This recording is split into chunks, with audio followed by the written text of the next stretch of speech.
গুরুজির সামনেই এবার কুসুমকে ভালোবাসার কথাটা আয়ুষ প্রকাশ করলো। হ্যাঁ বন্ধুরা, ভিডিওটা দেখতে দেখতে থাকুন। যে মুহূর্তে কিনা ইন্দ্রাণী গাঙ্গুলি পা মুচকে যাওয়ার কারণে এক পর্যায়ে আয়ুষের সঙ্গ দেওয়ার জন্য যখন কিনা ইন্দ্রাণী গাঙ্গুলি কুসুমকে আদেশ করে, ঠিক সেই সময় আয়ুষ এবং কুসুম যখন কিনা মন্দিরে ছুটে যায় সেই মূর্তিগুলো আনার জন্য, ঠিক সেই সময় গুরুজির কাছে যাওয়া মাত্রই আয়ুষ এবং কুসুম একসঙ্গে যখন আশীর্বাদ নেয়, ঠিক সেই সময় আয়ুষের হাতে সেই মূর্তিগুলো তুলে দেওয়ার সময় গুরুজি যখন কিনা বলতে থাকে যে আয়ুষ, আমি আশা করবো যে আমি যে পথ অবলম্বন করছি তাতে করে তোমার কুষ্টিতে থাকা সমস্ত ধরনের ফাঁড়া এবং তোমার উপরে ঘনিয়ে আসে সমস্ত ধরনের বিপদ আপদ থেকে তুমি রক্ষা পাবে। এবং তার পাশাপাশি ইন্দ্রাণী আমাকে বলেছে যে যত শীঘ্রই সম্ভব যাতে তুমি তোমার জীবনে তোমার রক্ষা কবচকে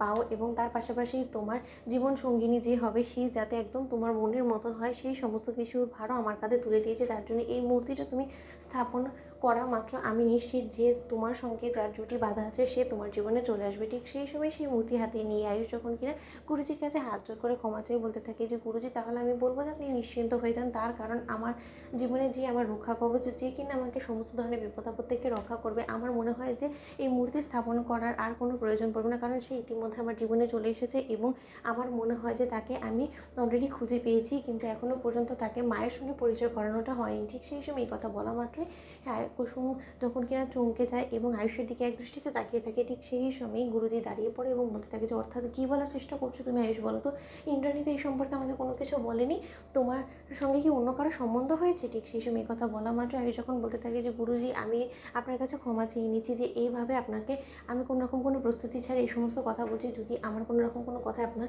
রুষ্ট হয়ে থাকেন তাহলে এটা ক্ষমা সুন্দর দৃষ্টিতে দেখবেন, কিন্তু আপনাকে উপস্থিত রেখে আমি আমার সমস্ত মনের কথা কুসুমকে বলতে চাই। তার কারণ আমি আমার রক্ষা কবচ হিসেবে এবং আমার জীবন সঙ্গিনী হিসেবে এবং আমার মনের মতন হিসেবে যদি কাউকে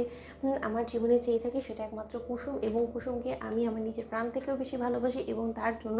আমি জানও দিতে পারি। ঠিক সেই সময় কথা বলা মাত্র কুসুমের কাছে গুরুজিকে উপস্থিত রেখে যখন কিনা আয়ুষ হাঁটু গেড়ে বসে যায় এবং কুসুমকে প্রপোজ করে বলতে থাকে যে কুসুম, আমি তোমাকে পাগলের মতন ভালোবাসি এবং আমার এই ভালোবাসাটা পূর্ণতা একমাত্র তুমিই দিতে পারো, এবং তুমি যদি এই জীবনে আমার না হও তাহলে আমি নিজেকে অন্য কারো সঙ্গে উজাড় করে দিতে পারবো না এবং অন্য কারোর সঙ্গে নিজের সম্পর্ক আমি গড়তে পারবো না, এবং আমার মায়ের মন রক্ষার খাতিরে আমি কোনো মতে অন্য কারোর সঙ্গে একটা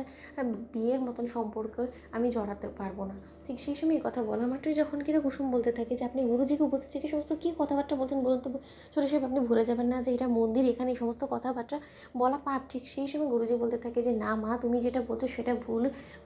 ঈশ্বরের সৃষ্টি সমস্ত জুটিরা এখানে এসে যদি নিজেদের মনের কথা প্রকাশ করে তাহলে আমি বলবো যে সেটা সব থেকে মঙ্গল হয়, এবং আয়ুষ যেটা করছে তাকে সেটা করতে দাও। তো বন্ধুরা, লাইক এবং শেয়ার করে সাবস্ক্রাইব করতে ভুলো না।